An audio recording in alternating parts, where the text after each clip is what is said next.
Hey, what's up, guys? Welcome to another Too Real with Miss Jillian Marie Rosado. And what's my middle name?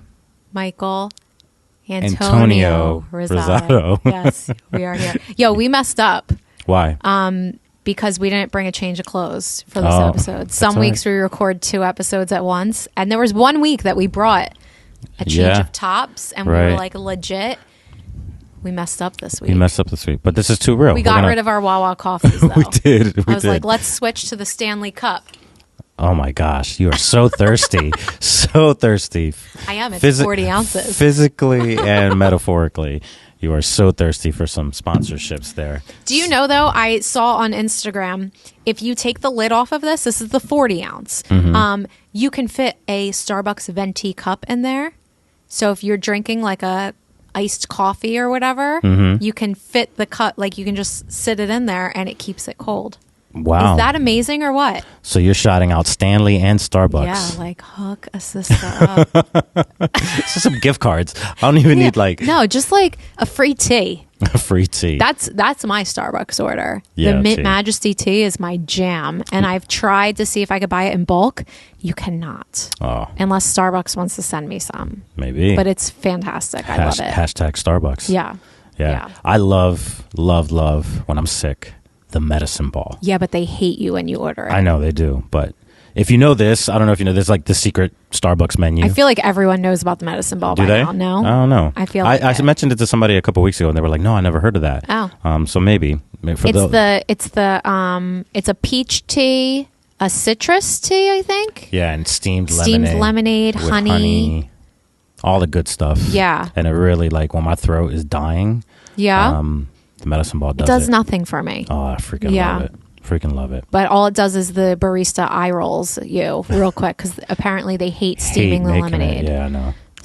But good on you. We're not going to get sponsored if you keep on ordering medicine balls. I know. We need sponsorships because this is the corniest transition ever. Wow. Because I want to talk about, I like talking about current event stuff. This is so bad. This is a bad transition. Because we didn't win the lottery this past week.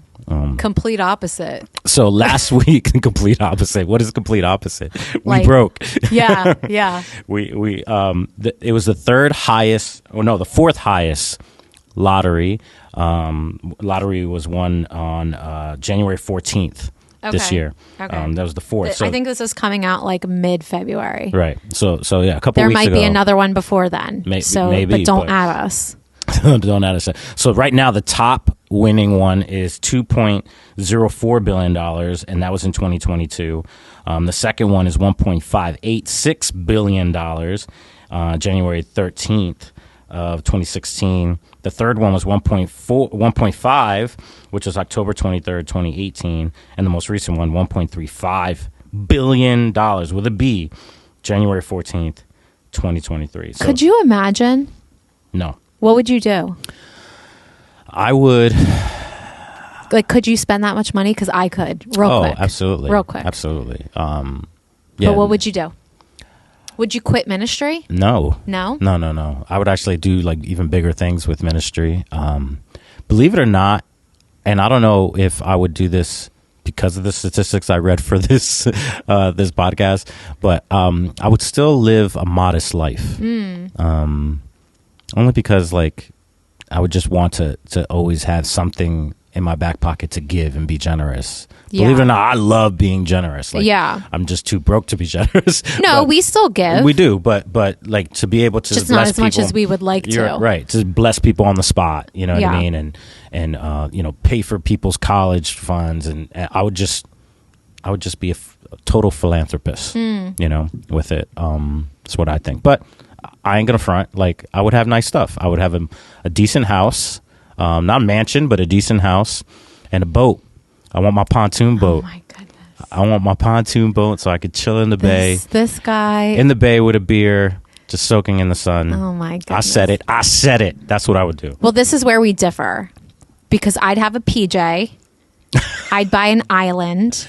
For those of you listening, she means a private jet. Right. I would have I would have Air Jill. Air Jill. Kim Kardashian has Air Kim or God. Kim Air. I would have Air Jill. I would have a penthouse in New York City. I would have an apartment in Paris. I would buy a little spot down in Costa Rica, like our getaway plan. That's right. We'll dive into that another time. I would take care of all my family for sure. Yeah. I would put a ton of it away. I would give a ton of it. But yeah, I'd blow through. What was the highest one? $2.04 billion. I'd destroy that in a day. And you're the problem. I am. I'm the problem. It's me. Right. I couldn't do the PJ. I couldn't do the private jet. Oh my! Could you imagine? Maybe first class. I couldn't do the private jet, and here's why: because there's so much shade when it comes to like ministers getting private jets, and people just like destroying pastors with private jets. Whatever. I know, but I just would want to avoid that. But I know a lot of people. I don't personally know them, but I've read stories of a lot of people that own private jets that use them for good as well. So sure. it's real easy, and this will be another episode, but it's real easy to shade someone oh, look at them in their private jet, da da da da. But you don't know what they're using it for all the time. We just judge from a distance. We do. When it comes to the PR of donations and are you using church donations to buy yourself a private jet and blah blah blah blah. We're not, believe me. Yes. We're not. But to me, I don't want to be a billionaire with headaches. Yeah. Honestly, if I Um, was a billionaire, stuff like that, I wouldn't even care about. I automatically think of the Bruno Mars song. I want to be a billionaire so freaking bad. You remember that song? Yeah. Yeah. But so here's some statistics on winning the lottery, go right? ahead. And then I want to talk about the psychology behind it. Yeah. 70% of lotto winners lose or spend all their money in 5 years or less. It's me. It's her. Hi. You're I'm the problem. It's me. That's right. That's the only time I will sing on this microphone. Please. But 70%, that's wild. They spend it all. It's in not 5 years or shocking, less. though. No, it's not. It's not. I just did it. Right. A large percent said that they're. The sad part is that they will be exploited by their friends. Yeah. So I've read some stories about people, friends and families coming out of their woodwork, begging and asking for money and all this I think in New Jersey you can claim it anonymously, and if I were to ever win the lottery, I would claim it anonymously. Yeah. I wouldn't want people to know. I mean, obviously, when I'm rolling up in my PJ, they'd be like, "What happened here?" Right. But I would absolutely.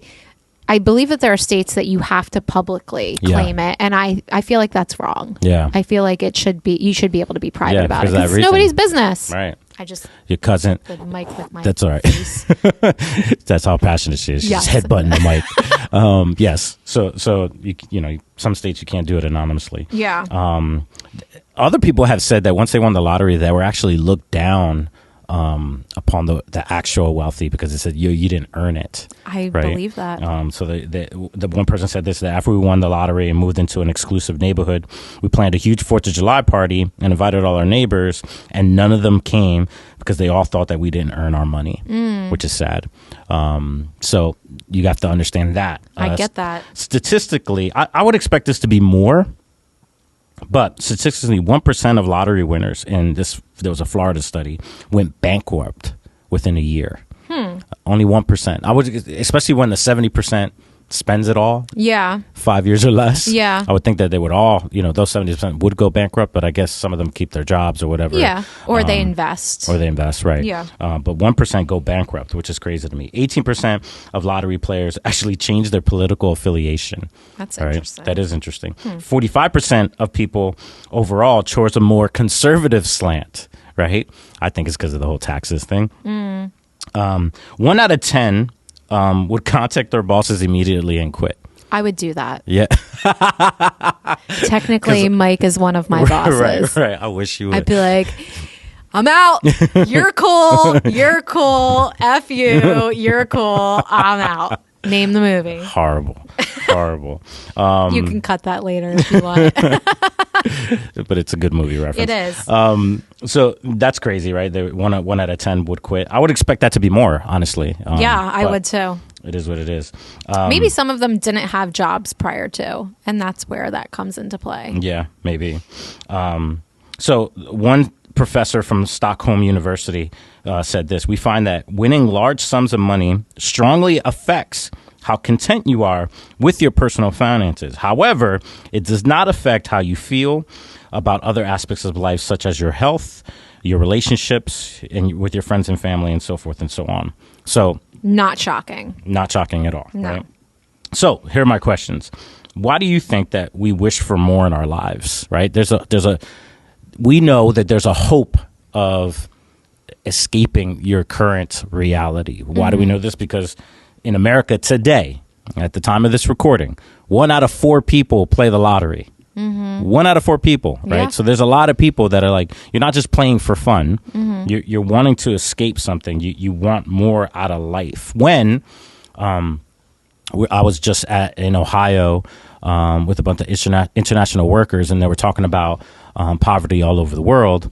And right now, the statistic is that the rest of the world, people are living on less than $3.20 per day. Wow. $3.20 per day. That's actually like lower middle income countries where some other people are living $5.50 a day, and that reflects upper middle income countries. Wow. Okay.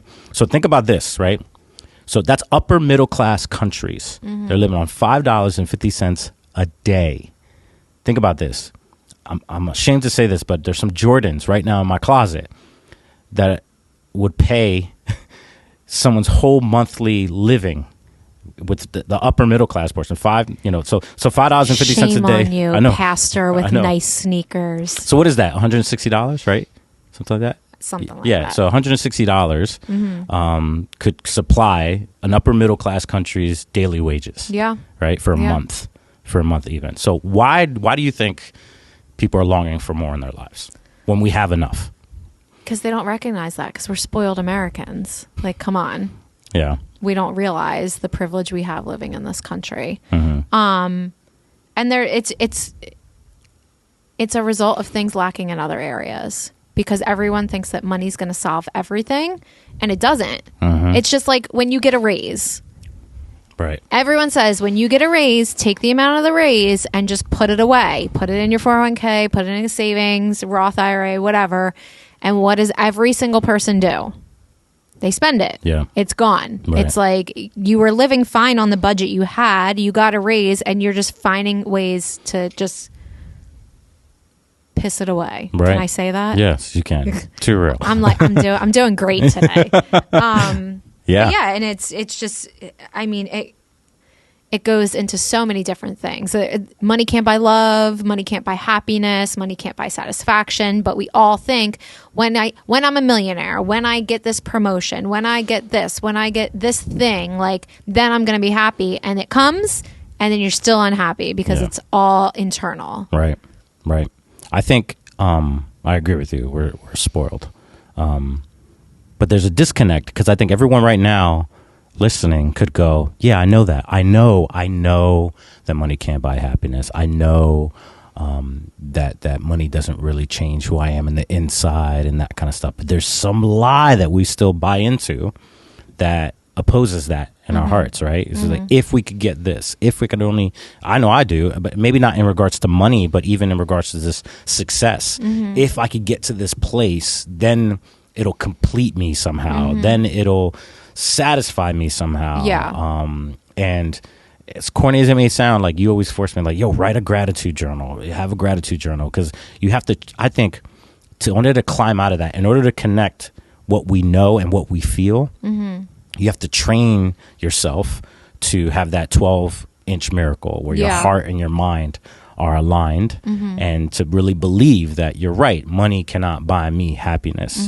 Getting these things will not fulfill me. And again, I'm not one of those pastors that sit there and say, shame on you. We should all be poor. We should all choose like an impoverished lifestyle. No, I think the best way to help the poor is not be one. Yeah. But I think using our money wisely, but I think it's the mindset of, are you living a grateful life? Because grateful people are generous people. I'd like to add, I love that you just said that, because I was listening to something this morning.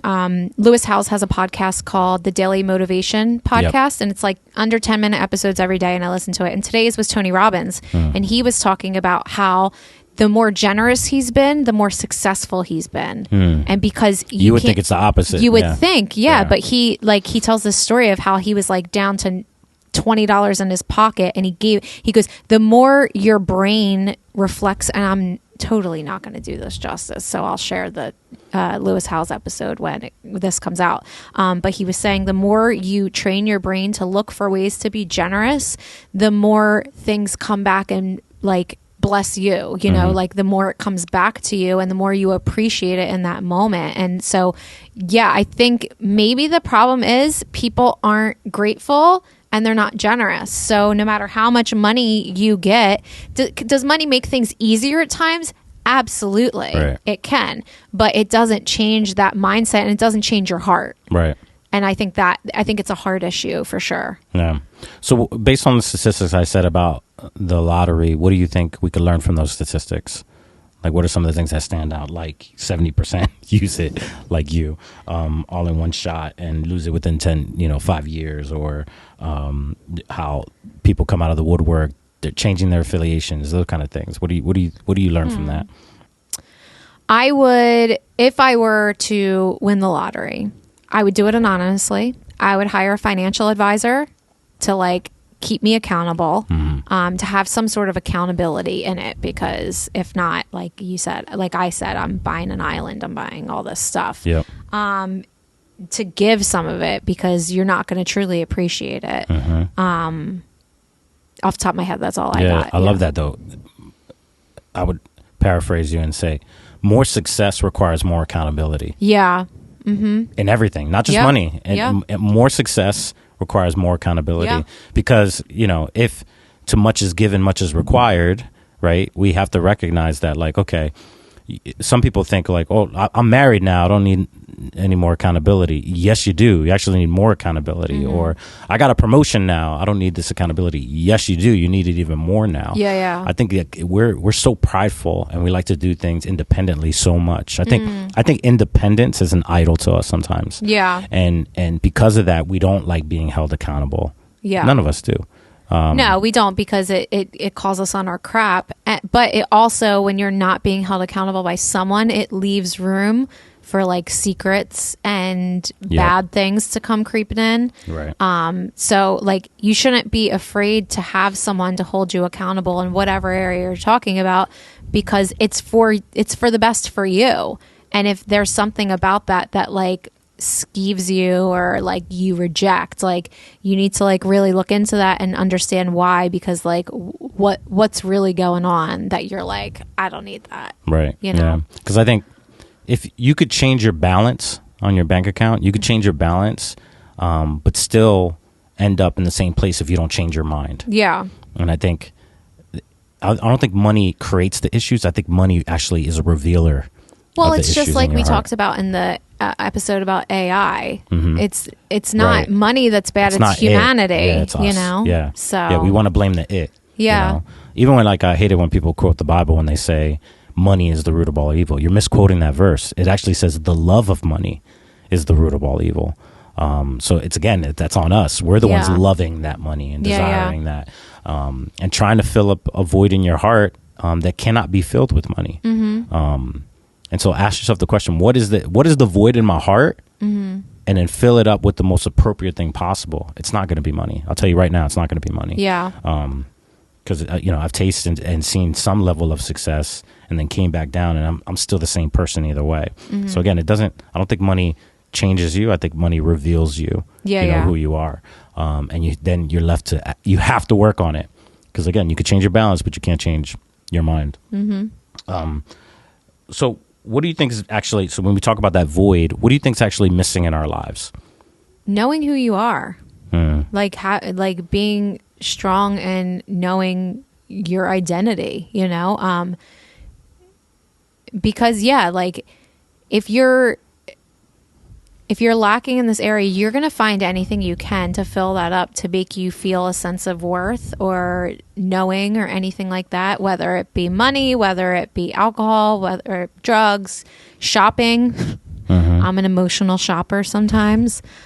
Food, like there are so many things. And we could, like you said, you could fill in the blank for this episode with anything, not just the lottery. But it's knowing who you are, being confident in that person, and knowing your worth. That I think at the end of the day, it boils down to that. Right. You know? Yeah. I think identity is a huge piece to it. For me to be vulnerable, and you and I have had some really deep conversations with this, and so I'll put myself out there, and you could do a live commentary on it. Okay. I don't know what you're going to say. I'm scared. One of the things you push me on a lot is that I'm never satisfied. Yes. Right. And when I do an evaluation of myself, I feel as though sometimes that's a superpower of mine, because my dissatisfaction leads me to want more, do more, accomplish more. Right. And so that's why I'm never satisfied. However, there's a good tension that I need to continue developing. I've developed it, but I need to continue to develop, where I need to be dissatisfied while also content with where I am. Learn to celebrate where I am. Yeah. Again, you push me on a gratitude journal, and just being aware of the blessings that are in front of me. Because you miss out in the moment. There are times that he's dissatisfied and like he wants the next thing or whatever, and I'm like, but you're missing what you've accomplished so far. You're not even celebrating that, right. And you're missing the effects that it's having on people. Like, you're just not present. Yes, and that's the biggest loss. I think, is like missing out on every moment because you're so focused on the next thing. And there's nothing wrong with being focused on the next thing. But it's when you just ignore the present moment. Like, right. Yeah, it's true. Sometimes I'm not present because I'm so itching for the next thing. Yeah. And so ways that things that have helped me like battle that and attack that is instead of pursuing the next level, just outgrow the current level. So that helps me stay present while still wanting more. Right. So like, I'm not gonna like sit there and wait to win a lottery or wait to be promoted or wait to be acknowledged or found or discovered or anything like that. I'm just going to outgrow where I am, and not to get preachy, but let God promote me, not me promote myself. Yeah. And I think that's what we do, right? When we want to win the lottery, when we're trying to do this, we're trying to promote ourselves, leave the promotion to somebody else, but just outgrow the current level. 'Cause then, okay, yes, I like the fact that I'm not satisfied, but when it's robbing me of being present and being happy, that's when it's a problem. Yeah. Right. So your superpower could be your weakness at the same time, because you need that tension. Learn to be content, learn to be present, learn to be aware, learn to stay in the moment, while you're building towards whatever the next thing is. And like, maybe I'm even thinking, like, when it comes to the lottery analogy, like, I never win anything. I think the most I've ever won is like $2 on a scratch off ticket on Christmas. Like, I don't win anything. So like, look at like any of these things as like a blessing. Like, you're not relying on it. It's not make or breaking your life. But like, if something happens, like, yeah, that's cool. Like, I'm excited about that. Because you do miss out because you're so caught up in the thing.